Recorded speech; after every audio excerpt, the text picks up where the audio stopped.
আসসালামু আলাইকুম।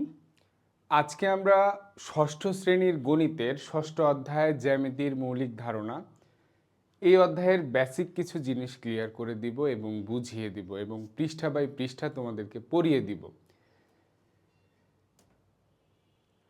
সবার প্রথমে যেটা আমরা দেখছি স্ক্রিনে যে জ্যামিতি শব্দের অর্থ। তো জ্যামিতি পড়তে গেলেই আমরা ছোটবেলা থেকে জ্যামিতি শব্দের অর্থ শিখে আসছি, তারপরেও আমরা শিখব। তো আজকের এই ক্লাসটা করলে তোমার মনে হবে যে তুমি হয়তো ছোটবেলার কোনো কিছু করছো। কেউ যদি জীবনে কোনো দিন জ্যামিতি শব্দ নাও শুনে থাকো, তারপরেও আজকের ক্লাস করলে তার কাছে জ্যামিতি খুবই খুবই সহজ মনে হবে ইনশাআল্লাহ। জ্যা শব্দের অর্থ ভূমি। জ্যামিতি, আমরা যদি জ্যামিতিকে দুইটা ভাগে ভাগ করি, জ্যামিতি, তাহলে জ্যা শব্দের অর্থ ভূমি, মিতি শব্দের অর্থ পরিমাপ। জ্যা শব্দের অর্থ ভূমি, মিতি শব্দের অর্থ পরিমাপ। তাহলে জ্যামিতি শব্দের অর্থ কি? ভূমির পরিমাপ। কিসের পরিমাপ? ভূমির পরিমাপ। ভূমির পরিমাপের প্রয়োজনীয়তা থেকেই জ্যামিতির উদ্ভব, জ্যামিতির তৈরি, জ্যামিতির সৃষ্টি। কিন্তু জ্যামিতি শুধু ওই ভূমির পরিমাপেই কিন্তু আটকে নাই। জ্যামিতি দিয়ে বিল্ডিং বানানো হচ্ছে, রাস্তা বানানো হচ্ছে, তোমার খাট, টেবিল, চেয়ার, বিভিন্ন জিনিস পরিমাপের ক্ষেত্রে আমার জ্যামিতি প্রয়োজন হচ্ছে। জ্যামিতি শব্দটি গ্রিক শব্দ জিও এবং মেট্রন থেকে এসেছে। জিও মানে ভূমি, মেট্রন মানে পরিমাপ। তাহলে জ্যামিতি শব্দটা কোন শব্দ থেকে আসছে? গ্রিক শব্দ। কোন শব্দ? গ্রিক শব্দ। গ্রিক দুইটা শব্দ, একটা হলো জিও এবং একটা মেট্রন, দুইটা শব্দ একসাথে হয়েছে কি? জিওমেট্রি। ওকে, এবার আসছে জ্যামিতি। জ্যামিতি কাকে বলে? ছোটবেলায় আমরা সংজ্ঞা পড়তাম, যে পুস্তক পাঠ করিলে ভূমির পরিমাপ সম্পর্কে যাবতীয় বিষয় জানা যায় তাকে জ্যামিতি বলে। হ্যাঁ, ভূমির পরিমাপ তো থাকবেই, শুধু ভূমি না। দেখো, গণিতের যে শাখা আকার আকৃতি, পরিমাপ, স্থান এবং বস্তুসমূহের মধ্যকার পারস্পরিক সম্পর্ক নিয়ে আলোচনা করে তাকে জ্যামিতি বলে। তাহলে এখানে কয়টা জিনিস দেখছি? আকার আকৃতি নিয়ে কাজ করছে, পরিমাপ, স্থান, তারপরে বস্তুসমূহের মধ্যে পারস্পরিক সম্পর্ক। তাহলে গণিতের যে শাখা আকার আকৃতি, পরিমাপ, স্থান এবং বস্তুসমূহের মধ্যকার পারস্পরিক সম্পর্ক নিয়ে আলোচনা করে তাকে কি বলে? জ্যামিতি বলে। তাকে কি বলে? জ্যামিতি বলে। ক্লিয়ার? ওকে, এবার জ্যামিতি কোথায় থেকে কিভাবে আসলো? জ্যামিতি নিয়ে কে গবেষণা করলো? জ্যামিতি প্রথম কে আগে আনলো? সেগুলো সম্পর্কে আমরা জানি। গ্রিক পণ্ডিত ইউক্লিড খ্রিস্টপূর্ব 300 অব্দে, মানে সাল গণনা শুরুরও 300 বছর পূর্বে, তার বিখ্যাত বই এলিমেন্টস এর 13টি খণ্ডে জ্যামিতির পরিমাপ পদ্ধতির সংজ্ঞা ও প্রক্রিয়াসমূহ লিপিবদ্ধ করেন। কতটি খণ্ডে? ভালো করে খেয়াল করো, 13টি খণ্ডে। বইয়ের নাম কি? এলিমেন্টস। কে? গ্রিক পণ্ডিত ইউক্লিড। ঠিক আছে, কত সালে? খ্রিস্টপূর্ব 300 অব্দে, মানে সাল গণনারও 300 বছর পূর্বে। আচ্ছা, জ্যামিতির জনক কাকে বলা হয়? ইউক্লিডকে। জ্যামিতির জনক কাকে বলা হয়? ইউক্লিডকে, মনে রাখো। এবার ইউক্লিডীয় জ্যামিতির মূল প্রতিপাদ্য বিষয়। ওকে, কিছু মৌলিক ধারণা বা স্বতঃসিদ্ধের উপর নির্ভর করে জ্যামিতিক অঙ্কন ও যুক্তি দ্বারা অঙ্কনের নির্ভুলতা প্রমাণ ইউক্লিডীয় জ্যামিতির মূল প্রতিপাদ্য বিষয়। মানে ইউক্লিড জ্যামিতির ধারণাটাকে সুস্পষ্ট করছে। উনার যে বই এলিমেন্টস, সেখানে 13টি খণ্ডে জ্যামিতির যাবতীয় বিষয় বিস্তারিত বলার চেষ্টা করেছেন। ওকে, তো কিভাবে ইউক্লিডীয় জ্যামিতির মূল প্রতিপাদ্য বিষয়টা কি? কিছু মৌলিক ধারণা, বেসিক কিছু আইডিয়া, স্বতঃসিদ্ধের উপর নির্ভর করে। এখন মৌলিক ধারণা তো আমরা তো বুঝতে পারছি যে কোনো একটা ধারণা, তাই না? Basic idea. ওকে, স্বতঃসিদ্ধের ওপর। স্বতঃসিদ্ধ মানে কি? এই যে স্বতঃসিদ্ধ এখানে ক্লিয়ার করে দেওয়া আছে। স্বতঃসিদ্ধ মানে কি? Self evident. ঠিক আছে, আমরা বাংলা বুঝি না তো ইংরেজি বুঝি। Self evident. ওকে, স্বতঃসিদ্ধ হলো এমন একটি সত্য যা কোনো প্রমাণের প্রয়োজন ছাড়াই সত্য বলে ধরে নেওয়া হয়। মানে যার প্রমাণের কোনো দরকার পড়ে না। প্রমাণের দরকার পড়ে না, প্রমাণ ছাড়াই আমরা বলে দিতে পারি যে এটা সত্য। তো এরকম একটা উদাহরণ দিয়েছি। দুটি বিন্দুর মধ্যে দিয়ে একটি এবং কেবল একটি সরলরেখা অঙ্কন করা যায়। এটি একটি স্বতঃসিদ্ধ। এটি একটি কি? স্বতঃসিদ্ধ। ঠিক আছে, তাহলে কি স্বতঃসিদ্ধটা কি? যেটা প্রমাণ করার প্রয়োজন পড়ে না, যেটা সত্য, যেটা প্রমাণ করার প্রয়োজন পড়ে না, প্রমাণ না করেই আমরা বলে দিতে পারি এটা সত্য। তোমার আম্মু, তাই না, তোমার আম্মু, তোমার আব্বু, তুমি তো ওইটা তোমার মা, ওটা কি প্রমাণ করার দরকার হয়? ওটা তো তোমার মাই। ঠিক আছে, এরকম কিছু। ওকে, তাহলে কিছু মৌলিক ধারণা বা স্বতঃসিদ্ধের উপর নির্ভর করে জ্যামিতিক অঙ্কন ও যুক্তি দ্বারা অঙ্কনের নির্ভুলতা প্রমাণ ইউক্লিডীয় জ্যামিতির মূল প্রতিপাদ্য বিষয়। ওকে, তাহলে ইউক্লিড যে জ্যামিতিগুলো তৈরি করলো বা যেগুলো প্রমাণ করলো তার মূল বিষয় কি? জ্যামিতিক অঙ্কন ও যুক্তি দ্বারা অঙ্কনের নির্ভুলতা প্রমাণ। কিসের উপর নির্ভর করে? মৌলিক ধারণা আর স্বতঃসিদ্ধের উপর নির্ভর করে। স্বতঃসিদ্ধটা কি? স্বতঃসিদ্ধটা হলো যে এমন একটা সত্য যেটা প্রমাণ করার প্রয়োজন পড়ে না, যেটা সত্যি। ঠিক আছে, একে যে দেখো এই স্বতঃসিদ্ধগুলো আরো পরবর্তীতে একটু ক্লিয়ার হব, আমাদের বইতে আছে। এবার আছে আমাদের স্থান। স্থান মানে তো আমরা বুঝি জায়গা, প্লেস। কোনো নির্দিষ্ট আকারের বস্তু যতটুকু জায়গা দখল করে তাকে ওই বস্তুর স্থান বলে। আমি কোনো একটা চেয়ারে বসতেছি, চেয়ারে বসতে আমার যতটুকু জায়গা লাগছে সেটা আমার স্থান। মনে করো একটা বল আমি একটা টেবিলের উপর রাখছি, বলটা রাখতে যতটুকু জায়গা লাগছে সেটা তার স্থান। ঠিক আছে, তাইলে কোনো নির্দিষ্ট আকারের বস্তু যতটুকু জায়গা দখল করে তাকে ওই বস্তুর স্থান বলে, ওই বস্তুর স্থান বলে। তুমি একটা কলম টেবিলের উপর রাখলা, তাহলে এই কলমটা যতটুকু জায়গা দখল করলো সেটাই হলো কলমটার স্থান। কলমটার কি? স্থান। এবার আসছে ঘনবস্তু। যে বস্তুর দৈর্ঘ্য, প্রস্থ ও উচ্চতা আছে তাকে ঘনবস্তু বলে। তিনটা জিনিস থাকতে হবে, কি? দৈর্ঘ্য, প্রস্থ, উচ্চতা। তিনটা জিনিসই যার আছে সেটাকে বলবো আমরা ঘনবস্তু। ঘনবস্তু কীরকম? ইট, বই, এগুলো হলো ঘনবস্তু। এবং এটা এটা ঘনক হয়ে যাবে। এই যে এখানে আছে না, এই আসের জায়গায় যদি সমান দিয়ে দিই তাহলে এটা ঘনবস্তুর জায়গায় কি হয়ে যাবে? ঘনক হয়ে যাবে। এটা সম্পর্কে আমরা পরবর্তীতে জানবো, ঘনবস্তু আর ঘন। ঠিক আছে, ঘনবস্তু মানে দৈর্ঘ্য, প্রস্থ, উচ্চতা তিনটাই থাকবে, সেটা হলো ঘনবস্তু। আর ঘনকটা কি? দৈর্ঘ্য, প্রস্থ, উচ্চতা তিনটাই সমান, সেটা হলো ঘন। ওকে, আমরা পাজেল খেলি যেরকম। এবার আসছে আমাদের তল বা পৃষ্ঠ। তল বা পৃষ্ঠ, তল বা পৃষ্ঠ মানে তলা, বুঝি তলা, গ্লাসের তলা, তাই না, বইয়ের তলা, তলা, তলা তো বুঝি, তলা, তল, পৃষ্ঠ। ওকে, তল, পৃষ্ঠ। কোনো বস্তুর উপরিভাগকে তল বলে।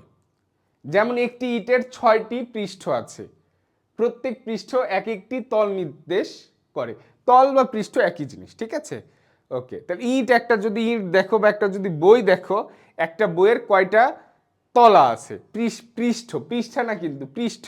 বা একটা ইট নাও, একটা ইট নাও, বা তুমি একটা জ্যামিতি বক্স নাও, একটা বাক্স নাও, যা ইচ্ছা নাও, দেখো সেটার কয়টা তলা আছে। ঠিক আছে, আমরা তো তলা মানে শুধু নিচের অংশটাই বুঝি, তাই না, শুধু নিচের অংশটাই বুঝি। আমি তোমাদেরকে একটু বুঝাচ্ছি, বই নিয়ে আসি একটা।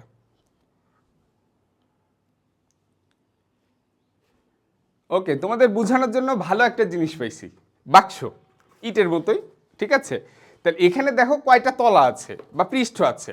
দেখো প্রথমে আমরা যদি বলি ওপর, মানে নিচে ওপরে, দুইটা হইলো, ওপর নিচ দুইটা। ঠিক আছে, ওপর নিচ দুইটা, এই যে দুই সাইড, এই দুই সাইড দুইটা, এই দুই সাইড দুইটা, তাহলে মোট কয়টা হলো? 6টা। ভালো করে খেয়াল করো, একটা ওপরে একটা নিচে। ঠিক আছে, ওপর নিচ দুইটা। এবার এই যে দুই সাইড, এই যে দুই সাইড কয়টা হলো? 4টা।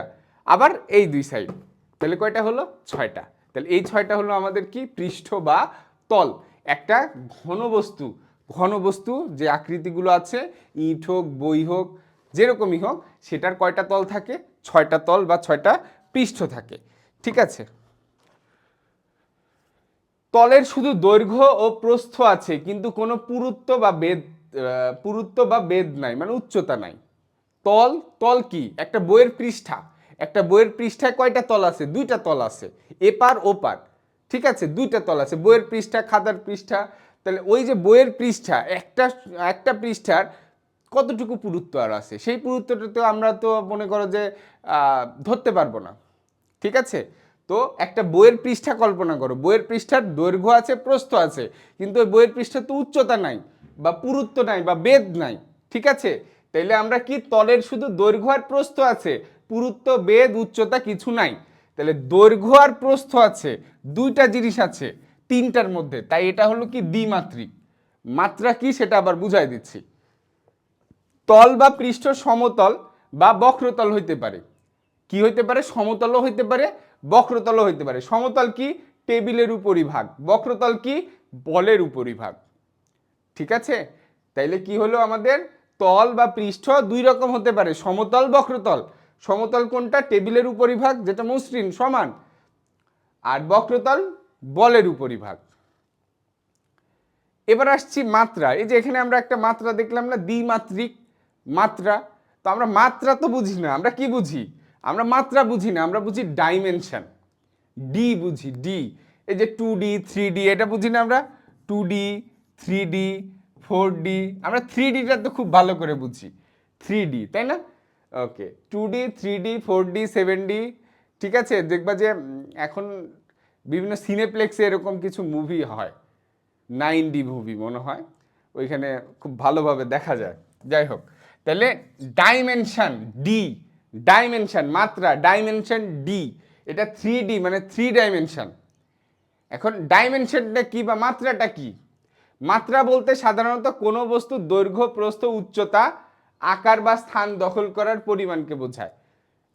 এতটুকু যদি না বুঝো, বস্তুর দৈর্ঘ্য প্রস্থ বেধ বা উচ্চতাকে মাত্রা বলে। ঠিক আছে? কি? দৈর্ঘ্য প্রস্থ উচ্চতা, এটা হলো বস্তুর মাত্রা। তিনটা, দৈর্ঘ্য প্রস্থ উচ্চতা। ঠিক আছে? দৈর্ঘ্য প্রস্থ উচ্চতা, এই তিনটা হলো বস্তুর মাত্রা। ক্লিয়ার? তাহলে মাত্রা আমরা বলি না, কোনোটাকে বলি দ্বিমাত্রিক, কোনোটাকে বলি ত্রিমাত্রিক, কোনোটাকে বলি একমাত্রিক। একমাত্রিক কি? যার দৈর্ঘ্য প্রস্থ আর উচ্চতার মধ্যে একটা থাকবে সেটা হলো একমাত্রিক। যার এই তিনটার মধ্যে দুইটা থাকবে সেটা দ্বিমাত্রিক। যার এই তিনটার মধ্যে তিনটাই থাকবে সেটা কি? ত্রিমাত্রিক। তাহলে মাত্রাটা বুঝতে পারছি? মাত্রাটা কি? দৈর্ঘ্য প্রস্থ উচ্চতা, এই তিনটার মধ্যে যার একটা থাকবে সে একমাত্রিক, যার দুইটা থাকবে দ্বিমাত্রিক, তিনটা থাকলে ত্রিমাত্রিক। এই যে এখানে আরেকটু সুন্দর করে বলা আছে, একটু দেখি আমরা। শূন্য মাত্রা বা মাত্রা বিহীন জ্যামিতির অন্তর্গত হলো বিন্দু। আমরা যখন বিন্দুর সংজ্ঞা পড়ব, সামনে আছে, আমরা বিন্দুর সংজ্ঞাতে কি বলি? যার দৈর্ঘ্য প্রস্থ বেধ বা উচ্চতা কিছুই নাই, শুধুমাত্র অবস্থান আছে, তাকে বিন্দু বলে। তাইলে দৈর্ঘ্য প্রস্থ উচ্চতা তিনটা হইল মাত্রা, এই মাত্রার একটাও নাই, তাহলে কি? মাত্রাবিহীন। এই তিনটাই তো মাত্রা, মাত্রার একটাও নাই, তাহলে মাত্রাহীন, মাত্রাবিহীন বা জিরো ডাইমেনশন। ঠিক আছে? ওকে, তাহলে শূন্য মাত্রা বা জিরো ডাইমেনশন বা মাত্রাবিহীন বা মাত্রাহীন হলো কি? বিন্দু। তাহলে শূন্য মাত্রা কি? বিন্দু হলো শূন্য মাত্রা। ওকে, একমাত্রিক, একমাত্রিক দৈর্ঘ্য প্রস্থ উচ্চতা যে কোনো একটা আছে। একমাত্রিক জ্যামিতি দূরত্ব সম্পর্কিত। দূরত্ব মানে দৈর্ঘ্য। আমার বাড়ি থেকে তোমার বাড়ি 100 কিলো দৈর্ঘ্য। এই যে রেখা টানছি, কিভাবে বুঝতেছি 100 কিলো? এটা একটা রেখা, কাল্পনিক রেখা টেনে আমরা দেখছি 100 কিলো। ম্যাপ দেখবা, ম্যাপ ঢাকা থেকে রাজশাহী কয় কিলো, সার্চ দিবা Dhaka to Rajshahi distance, search দিবা দেখবে যে ম্যাপে একটা রেখা টেনে দেখাচ্ছে যে এত কিলো। এই যে রেখা। ওকে, তাহলে দূরত্ব হলো একমাত্রিক জ্যামিতির অন্তর্ভুক্ত। এর শুধু দৈর্ঘ্য আছে, প্রস্থ উচ্চতা বা বেধ নাই। ঠিক আছে? দ্বিমাত্রিক জ্যামিতি দুইটা মাত্রা থাকবে, ক্ষেত্রফলের সাথে সম্পর্কিত। তো যেগুলোর আমরা ক্ষেত্রফল বের করি, যেরকম আয়তাকার ক্ষেত্রের ক্ষেত্রফল, বর্গাকার, রম্বস, তারপরে সামান্তরিক, ত্রিভুজ, অর্থাৎ যে জিনিসগুলোর আমরা ক্ষেত্রফল বের করতে পারবো, যে কোনো জিনিস। ঠিক আছে? ক্ষেত্রফল বের করব, সেগুলো হলো কি? দৈর্ঘ্য প্রস্থ থাকবে, তার মানে সেগুলো কি? দ্বিমাত্রিক। যেগুলোর ক্ষেত্রফল বের করতে পারি আমরা বা ক্ষেত্রফল সম্পর্কিত, সেগুলো কি? দ্বিমাত্রিক। তারপরে আছে ত্রিমাত্রিক জ্যামিতি, আয়তনের সাথে সম্পর্কিত।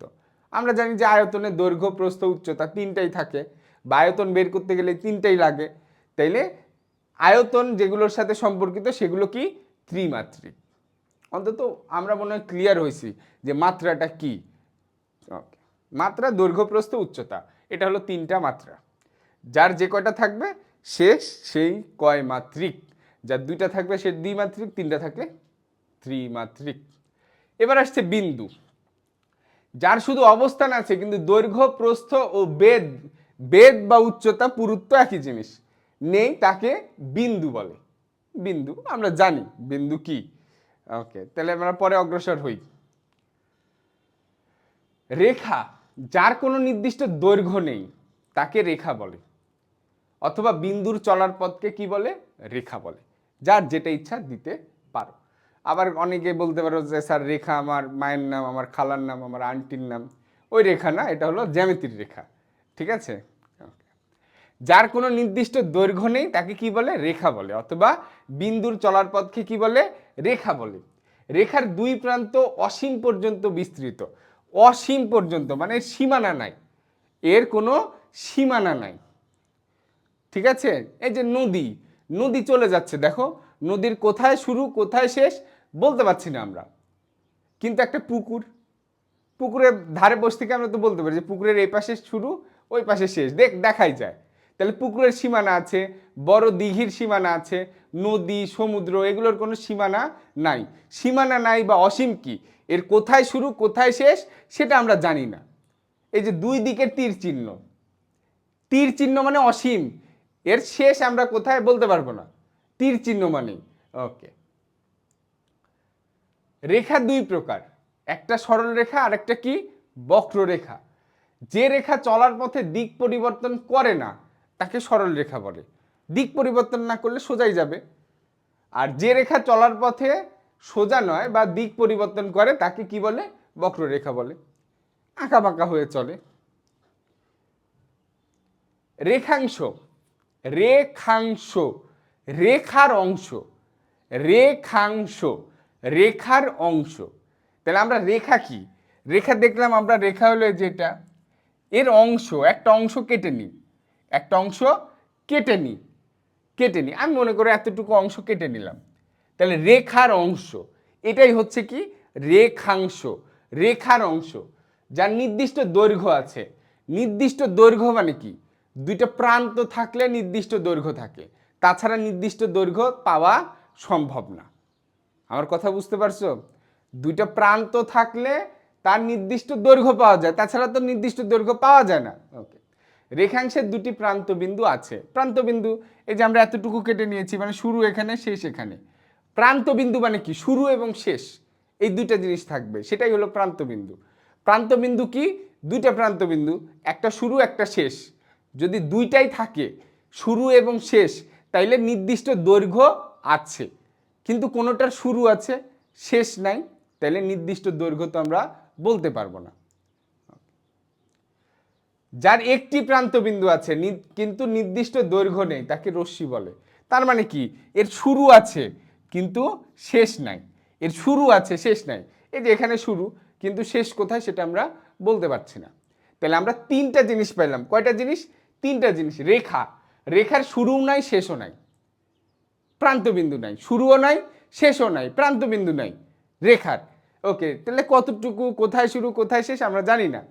রশ্মি, রশ্মি দেখো শুরু আছে শেষ নাই, তার মানে এর প্রান্তবিন্দু একটা, একটা শুরু, শুরু আছে শেষ নাই। রেখাংশ কি? শুরুও আছে শেষও আছে, নির্দিষ্ট কতটুকু, 1 kilometre 2 kilometre 100 kilometre 1 centimetre 2 centimetre 5 centimetre. তাইলে প্রান্তবিন্দুর দিকে যদি কল্পনা করি, প্রান্তবিন্দু শূন্য, এর প্রান্তবিন্দু নাই, প্রান্তবিন্দু নাই, প্রান্তবিন্দু শূন্য, এর প্রান্তবিন্দু একটা, এই যে এইটা, এইটা হলো প্রান্তবিন্দু, আর এর প্রান্তবিন্দু দুইটা। তাহলে রেখার প্রান্তবিন্দু শূন্য, শুরুও নাই শেষও নাই। ওকে, রশ্মির প্রান্তবিন্দু একটা আর রেখাংশের প্রান্তবিন্দু দুইটা। মনে রেখো, যার দুইটা প্রান্তবিন্দু থাকবে তার নির্দিষ্ট দৈর্ঘ্য আছে, বলা যাবে যে কতটুকু এর পরিমাণ বা পরিমাপ, এর দৈর্ঘ্য কতটুকু। আর যদি প্রান্তবিন্দু দুইটা না থাকে তাহলে নির্দিষ্ট করে বলা যাবে না যে এর দৈর্ঘ্য কতটুকু। ওকে, এখানে আমাদের বইতে এই 4টা আছে পার্থক্য, আমরা আর একটু পড়ি। এই পার্থক্যটা 3টা জিনিসের উপরে করা হয়েছে, যে 3টা জিনিস আমি তোমাদেরকে বুঝাই দিয়েছি অলরেডি। এক হলো দৈর্ঘ্য, 2 হলো প্রান্তবিন্দু। আমরা জানি না দৈর্ঘ্য আর প্রান্তবিন্দু, এখান থেকে যদি আমরা বলি রেখার কি নির্দিষ্ট দৈর্ঘ্য আছে? দুই দিকেই তীর চিহ্ন, নির্দিষ্ট দৈর্ঘ্য কই? প্রান্তবিন্দু থাকলে নির্দিষ্ট দৈর্ঘ্য, না থাকলে নাই। মানে দুইটা প্রান্তবিন্দু থাকলে নির্দিষ্ট দৈর্ঘ্য, না হলে নাই। তাহলে এর নির্দিষ্ট দৈর্ঘ্য নাই, এর একটা প্রান্তবিন্দু, এরও নির্দিষ্ট দৈর্ঘ্য নাই, এর দুইটা প্রান্তবিন্দু, মানে এর দৈর্ঘ্যটা নির্দিষ্ট। আমি কি বুঝাইতে পারছি? নির্দিষ্ট মানে কি, শুরু শেষ। এখন তুমি এক জায়গায় মনে করো যে বসে আছো, শুরু ওই জায়গায়, কিন্তু শেষ তুমি দেখতে পাচ্ছ না, তাহলে তো সেটার প্রান্তবিন্দু নাই। কিন্তু পুকুরে আমি বসে আছি, এই পাশ থেকে ওই পাশ দেখা যাচ্ছে, শুরুও দেখা যাচ্ছে, শেষও দেখা যাচ্ছে, তাহলে নির্দিষ্ট। প্রান্তবিন্দু দুইটা আছে, নির্দিষ্ট। নদীর প্রান্তবিন্দু নাই, সমুদ্রের প্রান্তবিন্দু নাই, কোথায় শুরু কোথায় শেষ বলা যাচ্ছে না। ওকে, তাহলে দেখো রেখা, একটি রেখার নির্দিষ্ট দৈর্ঘ্য নাই, রেখাংশের নির্দিষ্ট দৈর্ঘ্য আছে, একটি রশ্মির নির্দিষ্ট দৈর্ঘ্য নেই। একটি রেখার প্রান্তবিন্দু নেই, রেখাংশের দুইটা প্রান্তবিন্দু আছে, একটি রশ্মির মাত্র একটি প্রান্তবিন্দু আছে। চিত্র দেখো, রেখার দুই দিকে তীর চিহ্ন, রেখাংশের কোনো তীর চিহ্ন নাই, রশ্মির একদিকে তীর চিহ্ন। ওকে,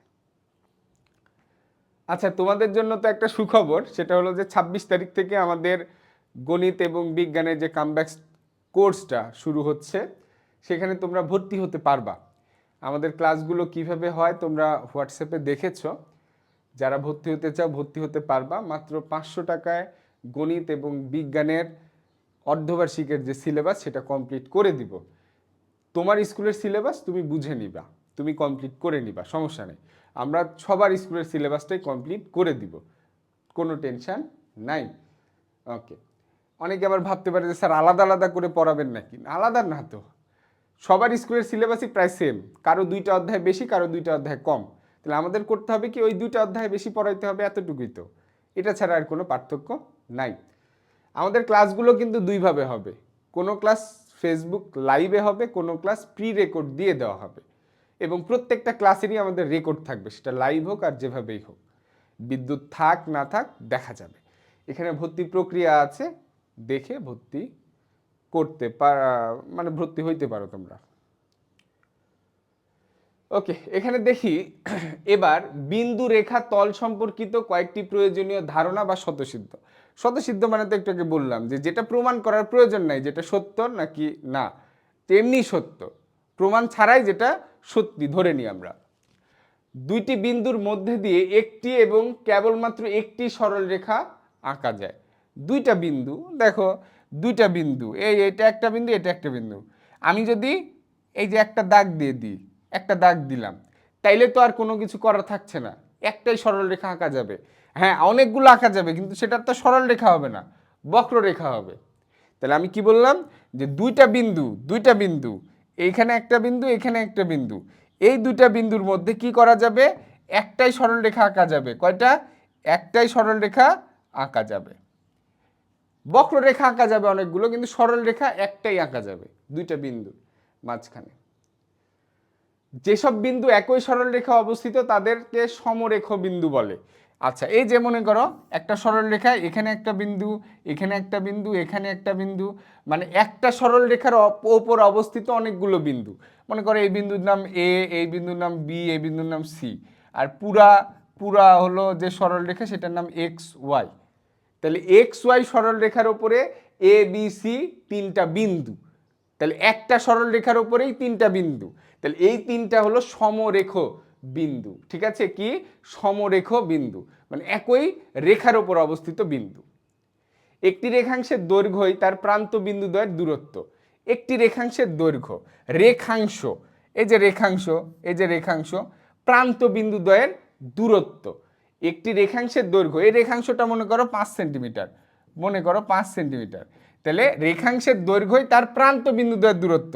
প্রান্ত বিন্দু হলো এটা এ, এটা কি বি, তাহলে এ থেকে বি পর্যন্ত দূরত্ব কত? 5 সেন্টিমিটারই তো, এটা 5 সেন্টিমিটার।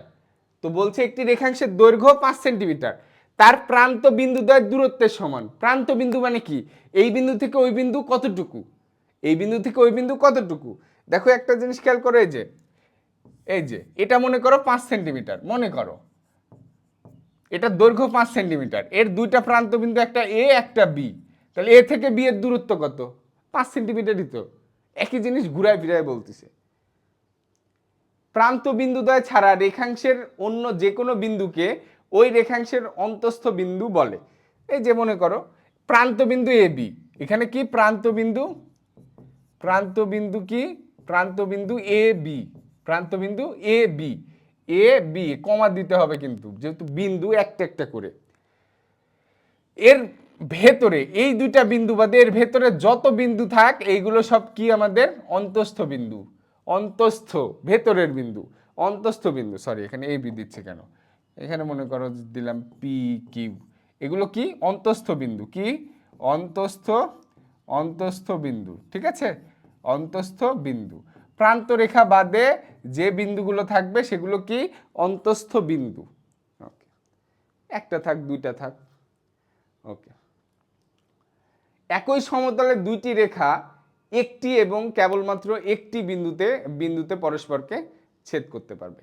একই সমতলে দুইটি রেখা একটি এবং কেবলমাত্র একটি বিন্দুতে পরস্পরকে ছেদ করতে পারে। আচ্ছা, এখানে যদি এরকম খেয়াল করো, এটা এটা দুইটা সরল রেখা কয়টা বিন্দুতে ছেদ করলো? এখানে একটা বিন্দুতেই ছেদ করবে। তো সরল রেখা তো আবার এরকম না যে এইভাবে বেঁকে গিয়ে আবার এখানে ছেদ করবে, এরকম তো না, তাই না? তাহলে একটা সরল রেখা আরেকটা সরল রেখার সাথে কয়টা বিন্দুতে ছেদ করে?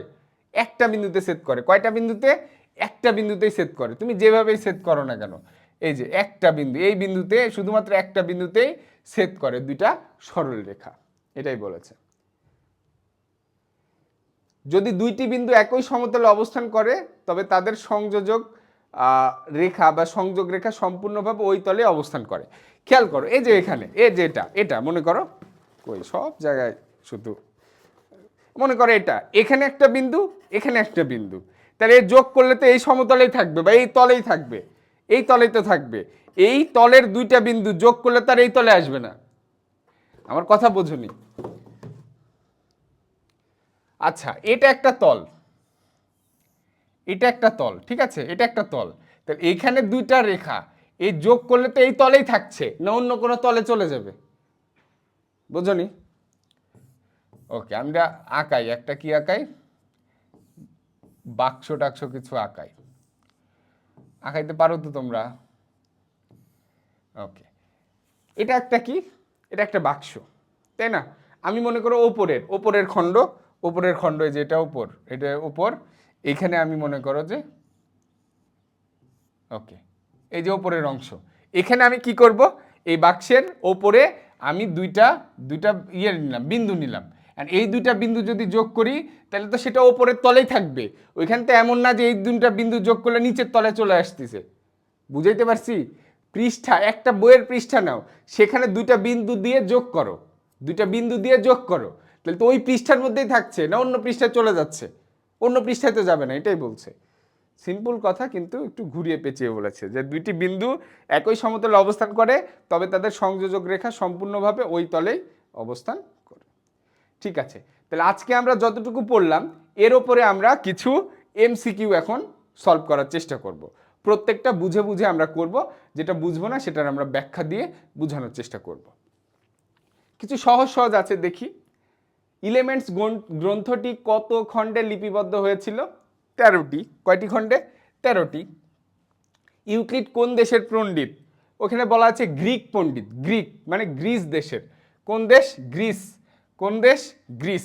আগে তো দেশের নামটা অন্যরকম ছিল, যেমন রাশিয়া। এখন রাশিয়া তো আগে ছিল সোভিয়েত ইউনিয়ন, অনেকগুলো দেশ একসাথে মিলে সোভিয়েত ইউনিয়ন, পরে আস্তে আস্তে ভেঙে।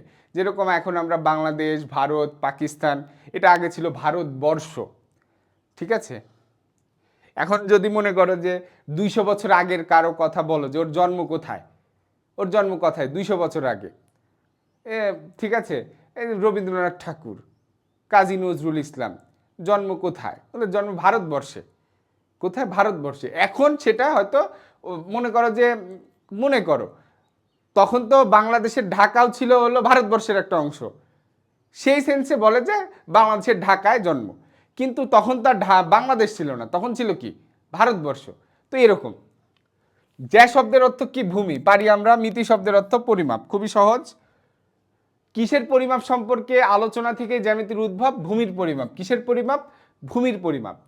খ্রিস্টপূর্ব কত অব্দে গ্রিক পণ্ডিত ইউক্লিড এলিমেন্টস পুস্তকটি রচনা করেন? 300 অব্দে। কত অব্দে? 300। এগুলো আমরা কিন্তু পড়েছি, একদম চোখ বন্ধ করে দিতে পারবো। অধ্যাপক ইউক্লিড জ্যামিতিক পরিমাপ তার কোন পুস্তকে লিপিবদ্ধ করেন? এলিমেন্টস। কোন পুস্তক? এলিমেন্টস। ইউক্লিডীয় জ্যামিতির মূল প্রতিপাদ্য বিষয় কি? দেখো এটা হলো বহুপদী, আমাদের হলো প্রশ্ন বহু নির্বাচনী। তার মানে এখানে আমাদের তিনটা তথ্য দেওয়া থাকবে। এই তিনটার মধ্যে কোনগুলো সত্য বা কোনগুলো সঠিক সেটা আবার নিচে আমাদের উত্তর দেওয়া আছে, সেখানে টিক চিহ্ন দিতে হবে। তো আমরা দেখি তিনটার মধ্যে কোনটা কোনটা সঠিক। কোনো কিছু বা কিছু মৌলিক ধারণা বা স্বতঃসিদ্ধের উপর নির্ভর করে জ্যামিতিক অঙ্কন, হ্যাঁ এটা ঠিক আছে। 2 নম্বর, যুক্তি দ্বারা অঙ্কনের নির্ভুলতা প্রমাণ, হ্যাঁ এটাও ঠিক আছে। সামান্তরিকের ক্ষেত্রফল নির্ণয়, তো ইউক্লিডের মূল প্রতিপাদ্য বিষয় কি সামান্তরিকের ক্ষেত্রফল নির্ণয় আছে নাকি? আমাদের আছে কি কিছু মৌলিক ধারণা বা স্বতঃসিদ্ধের উপর নির্ভর করে জ্যামিতিক অঙ্কন এবং তার নির্ভুলতা প্রমাণ, যুক্তি দ্বারা অঙ্কনের নির্ভুলতা প্রমাণ। তাহলে আমাদের 1 এবং 2 এই দুইটা ঠিক, 3 নম্বর ঠিক না। তাহলে আমরা এখানে অপশনে খুঁজবো 1 আর 2 কোথায় আছে, এই যে ক নম্বরে আছে 1 আর 2, তাহলে এইটা আমাদের সঠিক উত্তর। যার দৈর্ঘ্য প্রস্থ ও বেধ বা উচ্চতা আছে তাকে কি বলে? ঘনবস্তু বলে। মানে যার তিনটা জিনিসই আছে তাকে কি বলবো? ঘনবস্তু। কি? ঘনবস্তু। নিচের কোনটি ঘনবস্তু? ইট, বৃত্ত, রেখা, বিন্দু। কোনটা? ইট। উদাহরণ দেওয়া আছে বইতে কিন্তু। নিচের কোনটি ঘনবস্তু? দেখো রিপিটেড, ঠিক আছে না? ঠিক আছে, 10 নম্বর তো আরেকবার হয়ে গেছে, আমি রিপিট করে ফেলেছি। 10 নম্বর কি? ইট। 11 নম্বর, কোনো নির্দিষ্ট আকারের বস্তু যতটুকু জায়গা দখল করে, মানে যতটুকু জায়গা দখল করে সেটা তার স্থান। সেটা কি? তার স্থান। যার দৈর্ঘ্য প্রস্থ আছে কিন্তু বেধ নাই তাকে কি বলে? তল বলে। বেধ মানে কি? উচ্চতা নাই, পুরুত্ব নাই। একটা খাতার পৃষ্ঠা নাও, নিয়ে দেখো দৈর্ঘ্য আছে প্রস্থ আছে, কিন্তু ওটা কতটুকু মোটা বা পুরুত্ব বা ওটার উচ্চতা নাই, তাহলে সেটাকে কি বলবো? আমরা তল বলবো। কি? তল। মানে দৈর্ঘ্য থাকবে, প্রস্থ থাকবে, উচ্চতা, বেধ, পুরুত্ব এগুলো নাই। বস্তুর উপরিভাগকে আমরা কি বলি? তল বলি। উপরিভাগকে পৃষ্ঠ বা তল বলে। পৃষ্ঠ বা তল। বস্তুর প্রত্যেক পৃষ্ঠই এক একটি তল। বস্তুর প্রত্যেক পৃষ্ঠই এক একটি তল। একটি ইটের কয়টি তল আছে? 6টি। ইট হলো বাক্সর মতো। এই যে দেখালাম তো, এই যে এখানে কয়টি তল আছে এটার, তাই না? একটা ইট, এটা ইট বাক্স একই রকম। মনে করো এটা ইট, কয়টা তল আছে? দেখো নিচে ওপরে 2টা, এই সাইড 4টা, এই সাইড 6টা। পাশের চিত্রে কতটি তল আছে? তাহলে এটা তো একটা কি বাক্সের মতো লাগছে, তাই না? ইট, বাক্স এগুলোর কয়টা তল? 6টা। কয়টা? 6টা। বইয়েরও কিন্তু 6টা তল। যার কেবল অবস্থান আছে কিন্তু দৈর্ঘ্য প্রস্থ বেধ নাই তাকে কি বলে? বিন্দু বলে। জানি আমরা, এগুলো পারি, খুব সহজ। একটি ঘনবস্তুর কি কি আছে? দৈর্ঘ্য প্রস্থ বেধ আছে। একটি ঘনবস্তুর দৈর্ঘ্য আছে, প্রস্থ আছে, বেধ আছে। বেধ মানে উচ্চতা। নির্দিষ্ট আকার আছে। প্রান্তবিন্দু, এর কি প্রান্তবিন্দু একটা নাকি? অনেকগুলো, অনেকগুলো আছে। দৈর্ঘ্য, প্রস্থ, উচ্চতা, কতগুলো করে প্রান্তবিন্দু আছে দেখবা। কতগুলো করে প্রান্তবিন্দু? এই যে প্রান্তবিন্দু দেখো তো, 1টা 2টা 3টা 4টা 5টা, অনেকগুলো আছে না? অনেক আছে, গুনে দেখবা। তাহলে সঠিক হলো আমাদের 1 আর 2। এই যে এখানে ক নম্বরে দেওয়া আছে 1 আর 2, তাহলে এটা আমাদের ঠিক। এবার তল সম্পর্কে একটা বহুপদী দিয়েছে। একটি প্রান্তবিন্দু থাকে। তলের কি একটা প্রান্তবিন্দু থাকে? দৈর্ঘ্য প্রস্থ আছে, দৈর্ঘ্য আছে, প্রস্থ আছে, হ্যাঁ। বেধ নাই, হ্যাঁ এটা ঠিক। তাহলে 2 আর 3 ঠিক, 1 নম্বর ঠিক না। তথ্য 2 আর 3 ঠিক। তাহলে এখন আমরা অপশনে খুঁজবো 2 আর 3 কোথায় আছে। এই যে এখানে আছে 2 আর 3, এই যে এখানে কি আছে? 2 আর 3। তাহলে এই গ নম্বরটা হলো আমাদের সঠিক উত্তর। নিচের তথ্যের আলোকে 20 থেকে 22 নং প্রশ্নের উত্তর দাও। ওপরের চিত্রটি একটি, দেখতে তো পাচ্ছি ইটের মতো, তাহলে ঘনবস্তু। ইটের মতো হলে কি? ঘনবস্তু। ওপরের চিত্রটিতে কয়টি তল আছে? ঘনবস্তু হলে 6টি তল। দৈর্ঘ্য প্রস্থ উচ্চতা থাকলেই 6টি তল। ওপরের চিত্রে কতটি বিন্দু আছে? কয়টা বিন্দু দেখতে পাচ্ছি দেখো তো? 2 4 6, কয়টা? 1 2 3 4 5 6, কয়টা? দেখো তো, 1টা 2টা 3টা 4টা 5টা 6টা 7টা। ওই যে ওই কোনায় একটা আছে, ওই কোনায় একটা আছে। এই যে খেয়াল করে যে আমাদের তো আছে এখানে, কয়টা আছে খেয়াল করি? 1টা 2টা 3টা 4টা। খেয়াল করে এই পাশ নিয়ে নিয়েছি কিন্তু, তাহলে 5টা 6টা, এই যে 7টা 8টা। এরকম একটা প্যাকেট নিবা, নিয়ে দেখবে যে কয়টা বিন্দু আছে, মানে কয়টা কোণা আছে।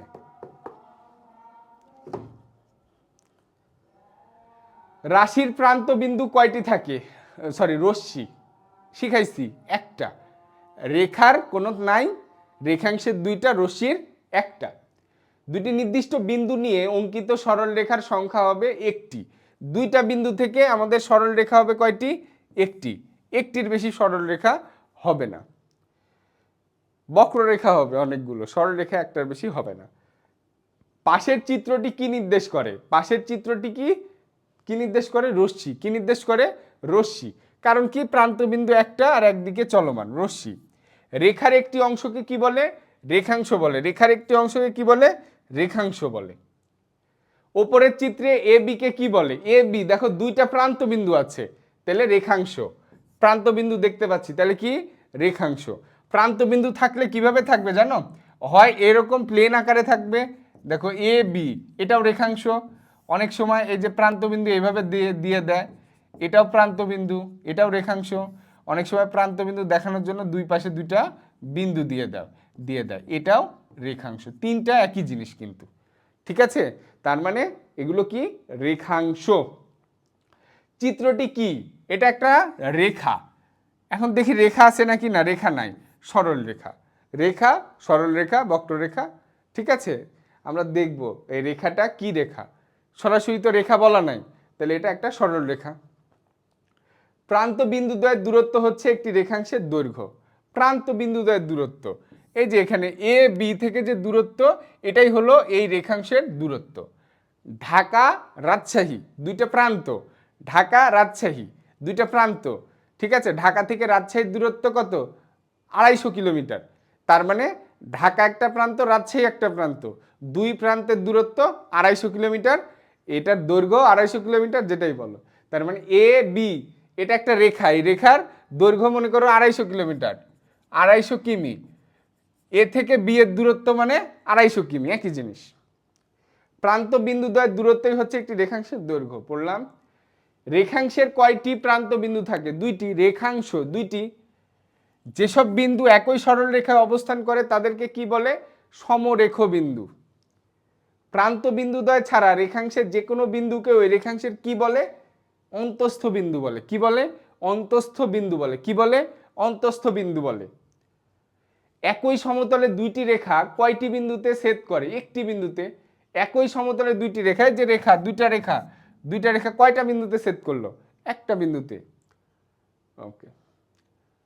পি আর রেখাংশের অন্তস্থ কোনো বিন্দু কিউ হলে, দেখো এটা একটু বুঝার আছে। পি আর রেখাংশের, পি আর এটা হলো পি, এটা হলো কি আর, রেখাংশের অন্তস্থ কোনো বিন্দু কিউ হলে, এটা মনে করো একটা বিন্দু কিউ, এটা একটা বিন্দু কি? কিউ। নিচের কোন সম্পর্কটি সত্য? P Q plus Q R সমান পি আর। মানে এই যে খেয়াল করো, পি আর এই পুরাটা হলো পি আর, পুরাটা কি? P R. এর মধ্যে দুইটা খণ্ড আছে, একটা হলো পি কিউ আর একটা কি? Q R. এই দুইটা যোগ করে কি হচ্ছে? P R. ভালো করে বুঝো। এখানে বলছে পি কিউ সমান কিউ আর, এটা তো হবে না, কারণ বলেনি তো যেটা কিউটা মধ্যবিন্দুতে আছে নাকি। আমার কথা ভালো করে বোঝো। পি আর রেখাংশের অন্তস্থ কোনো বিন্দু কিউ, কিউ আমার মিডিলে আছে সেটা বলেনি, যে কোনো জায়গায় একটা বিন্দু হলো কিউ, কিউ। তাহলে পি কিউ সমান কিউ আর, মানে এই যে দুই পাশ, এই পাশ এবং এই পাশ সমান হবে কি হবে না সেটা তো বলা নাই, তাহলে এটা আমাদের হবে না। তারপর P Q minus Q R, এই পি কিউ থেকে কিউ আর, মানে এই অংশ থেকে এই অংশ বাদ দিলে কি আমি পি আর পাবো? পি আর পাবো? মনে করো, আমি তোমাদেরকে আরেকটা উদাহরণ দিয়ে একটু দেখাই। মনে করো ঢাকা, এখানে মনে করো সিরাজগঞ্জ, বা সিরাজগঞ্জ মানে যমুনা সেতু, যমুনা সেতু রাজশাহী, ঢাকা যমুনা সেতু রাজশাহী। তাহলে ভালো করে খেয়াল করো, ঢাকা থেকে রাজশাহী, ঢাকা থেকে রাজশাহী, এর মাঝখানে যে কোনো একটা জায়গা হলো যমুনা সেতু। মিডিল পর্যায়ে না কোন পর্যায়ে সেটা আমাদেরকে বলেনি, যে আমরা বলছি ঢাকা থেকে রাজশাহীর মধ্যে যে কোনো একটা জায়গা হলো যমুনা সেতু। তার মানে কি? এই ঢাকা থেকে যমুনা সেতু যতটুকু দূরত্ব রাজশাহী থেকে যমুনা সেতু ততটুকু দূরত্ব, এটা তো বলেনি, বলছে? আমার কথা ভালো করে বোঝো। এটা হলো পি আর এটা হলো আর, এটা হলো আর, আর মাঝখানে হলো কিউ। মাঝখানে না, মানে মিডিলে একটা যে মানে এই দুইটা পি আর আর এর ভেতরে একটা বিন্দু হলো কিউ। তাহলে প্রথমটা বলেছে কি পি কিউ সমান কিউ আর, এটা কি সত্য হবে? তার মানে ঢাকা থেকে যমুনা সেতু যতটুকু, রাজশাহী থেকেও যমুনা সেতু ততটুকু, এটা কি সত্যি হবে? আমাদেরকে তো বলেনি যে রাজশাহী থেকে ঢাকার মাঝ বরাবর যমুনা সেতু আছে, এটা বলেনি। আমাকে বলেছে কি রাজশাহী থেকে ঢাকার রাস্তায় যে কোনো এক জায়গায় যমুনা সেতু আছে।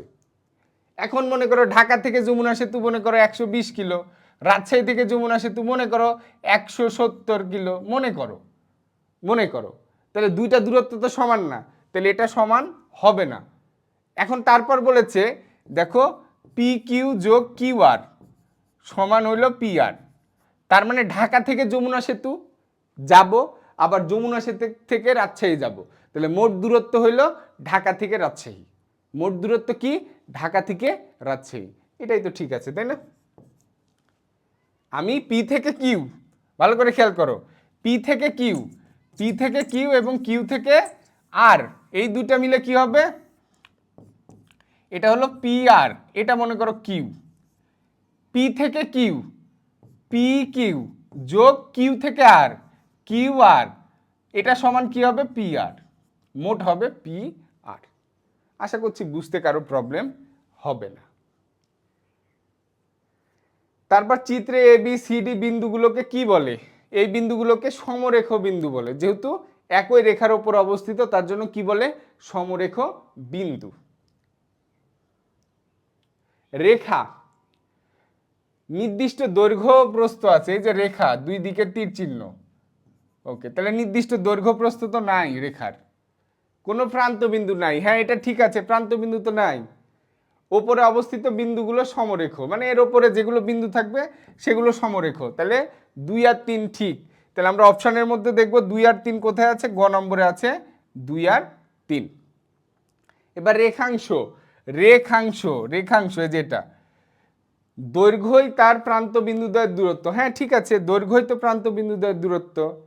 দুইটি প্রান্ত বিন্দু আছে, হ্যাঁ এটাও ঠিক আছে। নির্দিষ্ট দৈর্ঘ্য আছে, এটাও ঠিক আছে। তার মানে তিনটাই ঠিক হলো। তাহলে তিনটাই কোথায় আছে? এই যে এখানে আছে তিনটাই, 1 2 3, 1 2 3।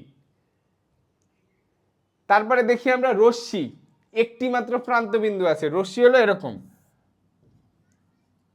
একটি মাত্র প্রান্ত বিন্দু। হ্যাঁ দেখতে পাচ্ছি প্রান্ত বিন্দু একটি, নির্দিষ্ট দৈর্ঘ্য নাই। হ্যাঁ এটাও ঠিক আছে। নির্দিষ্ট প্রস্থ আছে, প্রস্থ তো নাই। ওকে, তাহলে আমাদের কি নির্দিষ্ট প্রান্ত বিন্দু আছে, নির্দিষ্ট দৈর্ঘ্য নাই, সরি একটি মাত্র প্রান্ত বিন্দু আছে, নির্দিষ্ট দৈর্ঘ্য নাই। তাহলে উত্তর কত হলো? 1 আর 2। আশা করছি তোমরা এগুলো বুঝতে পারছো, সহজ। নিচের তথ্যের আলোকে 39 থেকে 41 নং প্রশ্নের উত্তর দাও। এ বি সি মানে তিনটা বিন্দু, এ বি কি? এ বি মানে এ থেকে বি, যে এতটুকু কি? এতটুকু রেখাংশ। এ বি সি তিনটি বিন্দুকে কি বলে? সমরেখ বিন্দু। একটা রেখার ওপর যে বিন্দুগুলো থাকে তাদের একসাথে কি বলে? সমরেখ বিন্দু।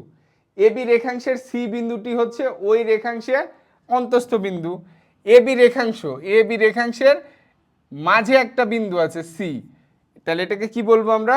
অন্তস্থ বিন্দু। অন্তস্থ বিন্দু, প্রান্ত বিন্দু ছাড়া মাঝে যে বিন্দুগুলো থাকে তাদেরকে বলে হইল অন্তস্থ বিন্দু। তাহলে আশা করছি তোমরা সবাই বুঝতে পেরেছ। আজকের ক্লাসটা এখানেই শেষ হলো। আগামী দিনে আমরা এর পরবর্তী যে ইয়েগুলো আছে সেগুলো আমরা পড়াবো। যারা এই কোর্সে এখনো ভর্তি হও নাই তারা ভর্তি হয়ে যাও। ইনশাল্লাহ আমরা ক্লাসগুলো খুব সুন্দর করে নেওয়ার চেষ্টা করব, তোমাদের কোনো ওয়ার্ডেও কোনো সমস্যা থাকবে না। ঠিক আছে, তাহলে আমরা যে 500 টাকায় অর্ধবার্ষিকের গণিত আর বিজ্ঞানের যে কোর্সটা করাইতে চাচ্ছি তোমরা সেটাতে ভর্তি হয়ে যাও। ধন্যবাদ।